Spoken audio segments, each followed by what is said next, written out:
Il risquait 5 ans de prison. Il n'aura passé que 48 heures en garde à vue. Le 8 septembre dernier, selon le rapport de police, Antoine et son ami vont récupérer de la drogue qu'ils doivent ensuite revendre. Le cannabis est caché dans un scooter garé dans une impasse. Mais à peine arrivé sur place... Il y a 2 policiers qui sont sortis des buissons. Ils nous ont attrapés. Les policiers découvrent près de 500 grammes de cannabis. Antoine se voit déjà derrière les barreaux. Mais à sa grande surprise, il est relâché libre de toute poursuite à cause d'un vice de procédure. Les enquêteurs n'ont pas pesé la drogue devant lui. C'est pourtant obligatoire. J'étais surpris. J'avais pas compris au début ce qui se passait. Ouais, ils ont fait une bêtise. Hein. Sa liberté, Antoine la doit à cet avocat. Bonjour, monsieur. Défendre des dealers, il en a fait sa spécialité. Ce jour-là, il reçoit un client soupçonné d'avoir importé 500 kilos de cocaïne aux Pays-Bas. Son avocat lui a été conseillé par des membres de son réseau.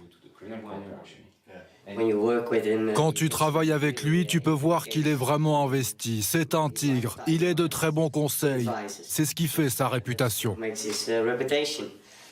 Maître Cora Item est devenu une star chez les dealers. Il représente désormais 2/3 de sa clientèle. Avec un marché de la drogue en plein essor, a-t-il trouvé le bon filon? Je ne vois pas les choses de cette façon-là. Je ne suis jamais allé démarcher des trafiquants de stupéfiants. Voilà. Son activité est devenue si importante qu'il a dû recruter. 4 collaborateurs l'ont rejoint ces 2 dernières années. Et vous aviez quelque chose à voir avec moi? Oui, Cette avocate n'a pas été embauchée au hasard. Sa spécialité, déceler un vice de procédure au premier coup d'œil. Dans le dossier de ces 2 hommes arrêtés avec 2 kilos de cannabis, il lui aura fallu seulement 20 minutes. Est-ce que vous avez conscience qu'en cherchant la petite bête, des fois vous faites annuler des mois d'enquête des policiers? moi, j'ai aucun problème avec le fait de faire annuler des procédures. C'est mon métier. C'est aux policiers d'être vigilants sur l'application stricte de la procédure pénale. Ces vices de procédure font désormais les gros titres. Des dealers relâchés pour des motifs plus surprenants les uns que les autres. La police a posé des balises en urgence, sans autorisation écrite. Une simple vérification de fichier n'a pas été réalisée dans les normes.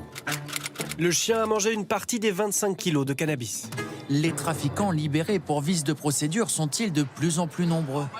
Il n'existe aucun chiffre officiel selon le ministère de la Justice. Cette juge se dit inquiète. Elle fait désormais face à des armées d'avocats de plus en plus performants, qui possèdent, à l'entendre, un allié de taille avec ce livre rouge. C'est le code de procédure pénale. Il dicte l'ensemble des règles à respecter, notamment pour l'arrestation des trafiquants. Des règles de plus en plus nombreuses. Combien de pages? 3447 pages. C'est 400 de plus qu'il y a 4 ans. Chaque nouvelle page est, selon elle, une nouvelle chance donnée aux avocats pour trouver des vices de procédure.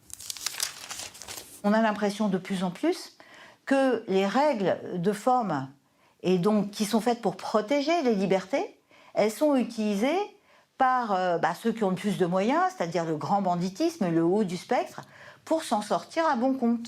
Son syndicat réclame une simplification du code de procédure pénale. Demande entendue par la chancellerie, qui promet un nouveau texte avant la fin de l'année prochaine. En attendant, de nombreux policiers se disent débordés. Il existe pourtant un métier à part entière dans l'institution, celui de procédurier. Éviter les vices de procédure, c'est la mission de cet agent. Ce jour-là, dans la salle des scellés, il récupère ses téléphones saisis lors d'une perquisition. Il va devoir vérifier une dizaine d'informations. La date, le numéro de procédure, l'infraction visée. Par exemple, sur un numéro de téléphone, c'est au nombre près, au chiffre près. Ne pas commettre d'erreurs, dans des délais parfois ultra serrés. La problématique est là, c'est que lorsque vous êtes dans certains commissariats notamment, vous pouvez avoir plusieurs dossiers en même temps. Et là, il faut être particulièrement rigoureux pour que la procédure tienne. La police a besoin de bras et elle en a conscience. Elle espère recruter 5000 officiers d'ici 2027. On tend à alléger le stress des enquêteurs pour l'avenir. On va limiter les risques d'erreur des procédures.